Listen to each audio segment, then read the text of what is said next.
Sejarah peradaban Cina kuno. Pertama, letak geografis peradaban Cina kuno. Peradaban Cina kuno dimulai dari beberapa kota yang ada di sepanjang lembah Sungai Huanghu yang sekarang dikenal sebagai Sungai Huanghe. Sungai Huanghu disebut sebagai Sungai Kuning disebabkan sungai ini membawa lumpur kuning sepanjang alirannya. Setelah mengalir melalui pegunungan Cina Utara, sungai ini membawa lumpur kuning yang membentuk dataran rendah Cina dan bermuara di Teluk. Kehidupan masyarakat peradaban Cina kuno. Yang pertama yaitu kehidupan ekonomi. Ketika dinasti Shang berkuasa, penduduk Cina kuno bermata pencaharian sebagai petani. Ketika itu, para petani sudah mulai menggunakan bajak sebagai alat pengolahan tanah. Selain bertani, penduduk Cina kuno juga beternak, berburu, dan menangkap ikan. Yang kedua, kehidupan sosial. Kehidupan sosial masyarakat Cina kuno diatur dalam sebuah aturan feodalisme. Golongan bangsawan berkuasa atas rakyat biasa. Rakyat biasa wajib membayar upeti dan pajak kepada golongan bangsawan Cina kuno. Sistem pemerintahan pada peradaban Cina kuno. Sistem pemerintahan yang digunakan oleh masyarakat Cina kuno adalah sistem dinasti atau kekaisaran. Sistem ini menganut pergantian antar kekuasaan secara turun-temurun menurut silsilah keluarga. Berikut ulasan lengkap mengenai sejarah dinasti yang pernah berkuasa dalam peradaban Cina kuno. Yang pertama yaitu dinasti Shang. Pusat pemerintah dinasti Shang berada di kota Anyang yang mana berdekatan dengan Sungai Kuning. Kota Anyang merupakan salah satu kota tertua dan kota terpenting pada masanya dalam sejarah peradaban Cina kuno. Pemerintahan dinasti Shang bercorak dan menitik beratkan pada bidang militer. Oleh karena itu, para prajurit dinasti Shang ahli dalam peperangan, terutama dalam menggunakan kereta berkuda yang disertai dengan busur dan anak panah. Yang kedua yaitu dinasti Zhou. Pada masa pemerintahan dinasti Zhou, raja-raja menyerahkan tugas kepemerintahan kepada golongan bangsawan.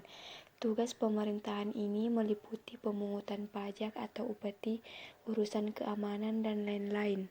Selanjutnya yaitu dinasti Qin. Raja yang terkenal pada masa pemerintahan dinasti Qin adalah Kaisar Qin Huangdi. Kaisar Qin Huangdi sangat memperhatikan kemakmuran rakyatnya.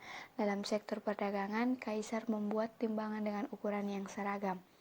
Kaisar Qin Huangdi pun memulai hubungan dengan negeri India untuk menghadapi serangan dari bangsa Xiongnu. Kaisar memerintah untuk membuat sebuah tembok raksasa. Tembok raksasa ini dikenal dengan sebutan Great Wall atau tembok besar Cina. Selanjutnya yaitu dinasti Han.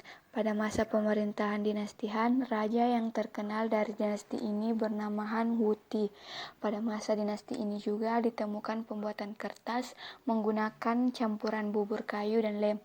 Penemuan kertas ini ditemukan oleh Cailun. Pada masa dinasti Han, agama Konfusianisme pun dijadikan sebagai agama resmi negara. Selanjutnya yaitu dinasti Tang.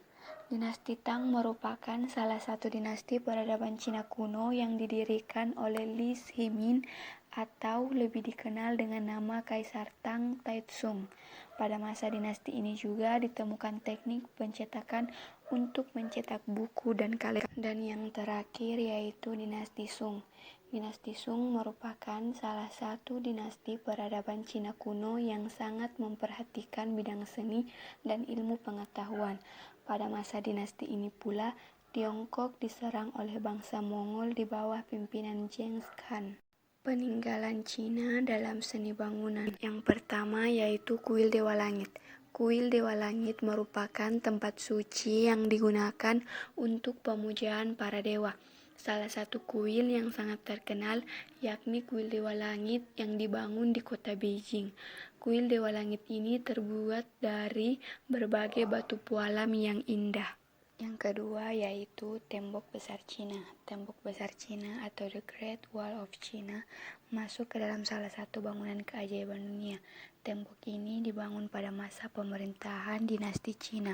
Panjang tembok ini 2.400 km dengan lebar 8 meter dan tinggi 16 meter. Dan yang terakhir yaitu pintu gerbang kuil. Pada masa peradaban Cina kuno, Peking merupakan salah satu tempat kediaman kaisar di Peking. Terdapat banyak istana dan kuil untuk keluarga istana. Salah satu seni bangunan yang menarik perhatian adalah pintu gerbang kuil Kongfuzi. Pintu gerbang kuil Kongfuzi dinding-dindingnya dihiasi dengan tegel yang berwarna-warni dan atap pintu ini berbentuk melengkung ke atas. Kuil ini dimaksudkan untuk menghormati arwah para guru besar bangsa Tionghoa.